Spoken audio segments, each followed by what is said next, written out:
Avui m'agradaria compartir amb vosaltres què és això de la cura emocional. I ho faré partint des de l'històric d'aquesta pandèmia que estem visquent i d'aquest moment tan difícil i diferent que estem visquent tots i totes. El primer que m'agradaria assenyalar és que el context en el que vivíem tots i totes abans de l'11 de març era un, i aquest ha canviat radicalment. I en aquest canvi tan radical se'ns va plantejar una sèrie de reptes i era cal donar sortida d'alguna forma aquest moment i hem de trobar noves formes de fer, d'actuar, de relacionar-nos i calia reinventar-se. I això és el que moltes de les escoles esteu fent, igual que moltes de les persones i moltes de les empreses. I això doncs, provoca un gran esgotament, que és el que ara mateix estem visquent, sobretot amb els equips docents. I què passa quan hi ha una cosa tan impactant com ha sigut la Covid en el nostre dia a dia, no? Doncs el que ens acostuma a passar quan la situació és prou complexa com aquesta és que podem avançar-la de dues formes diferents. La primera és des de la resiliència i la segona és des del trauma. I en aquí què us diria respecte a aquesta forma d'avançar? Doncs el trauma d'alguna forma ens parla de les pèrdues i podríem parlar de pèrdues de primer nivell, com han sigut pèrdues de familiars, però també hi ha moltes altres pèrdues nostres com a equips docents i pèrdues que han tingut els nostres infants, com el fet de no poder veure els avis, com el fet de no poder compartir classe amb tots els seus companys, com el fet de portar mascareta. Totes aquestes podem considerar que han sigut pèrdues. I com transitem amb aquest trauma, amb aquestes petites pèrdues que estan configurant els nostres dies a dies? Doncs donant-los veu.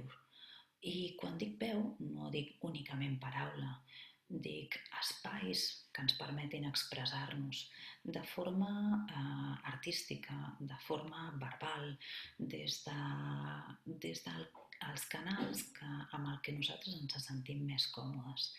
Però el fet de donar-li veu ens permet transitar millor per aquestes pèrdues i per fer que aquestes pèrdues no es converteixin en un trauma i no ens deixin una empremta massa gran. Aquesta és la nostra primera proposta, és cal poder parlar de tot això, cal poder donar espais per expressar tot el que estem visquent i no només amb els nanos, sinó també entre els equips docents i també entre les famílies. Però passat aquest primer punt en el que nosaltres incidim molt, que és puguem donar sortida a tot allò que emocionalment pot estar una mica apretat, que són aquestes pèrdues, i el deixem sortir i ho abordem. El següent pas del que parlaríem i que a mi m'ha cridat molt l'atenció ha sigut el fet de que moltes escoles ens diuen quan parlen amb nosaltres sí, és increïble els nens, no? Com s'han adaptat de bé en aquesta nova normalitat. I jo al principi també ho veia com, ostres, que bé, no? Realment els nanos s'estan adaptant molt bé a portar mascaretes, a la rentada de mans, a tots aquests protocols que estem tenint a l'escola. Però de tot tenim una doble cara i a mi m'agradaria que com a docents també observéssiu aquesta doble cara. I l'altra cara és a què s'estan adaptant aquests nens? S'estan adaptant a les restriccions, a les limitacions de llibertat, a no estar en contacte amb els seus amics, a no fer esport, a moltes petites coses que se'ls estan tornant a restringir amb ells. I I una cosa és adaptar-se i una altra és que també donem veu en allò que ens molesta.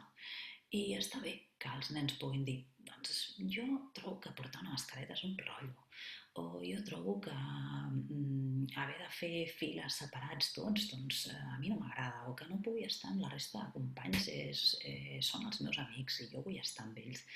I els hi podem explicar amb tot el carinyo que això és una restricció que tenim, però els hi donem dret a queixar-se, dret a dir jo necessito això. Per què? Perquè si ells perden la connexió amb allò que necessiten, d'alguna forma estem acceptant o normalitzant coses que són unes restriccions de les nostres llibertats i que quan tot això torni a una normalitat, ells puguin seguir reivindicant allò que per ells és clau. I aquí és on, de nou, és com els cuidem emocionalment també.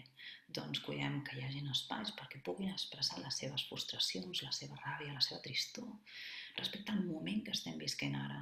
M'he quedat confinat una setmana, m'he avorrit com una ostra, parlem, digues, no t'ho guardis. I això és també algo que ens pot ajudar. I una tercera cosa que està molt adreçada a una pregunta que ens arriba de vegades dels equips docents davant aquesta preocupació de com estan els nens, jo us diria, un element clau serà que els observeu. Però hi ha petites alertes que ens indiquen que alguna cosa no va bé i llavors caldrà pensar en accions per treballar amb aquests nens. Primer observem. I què observem? O què ens altera i què diem aquí hi ha alguna que no està funcionant? Doncs quan els nens perden la curiositat.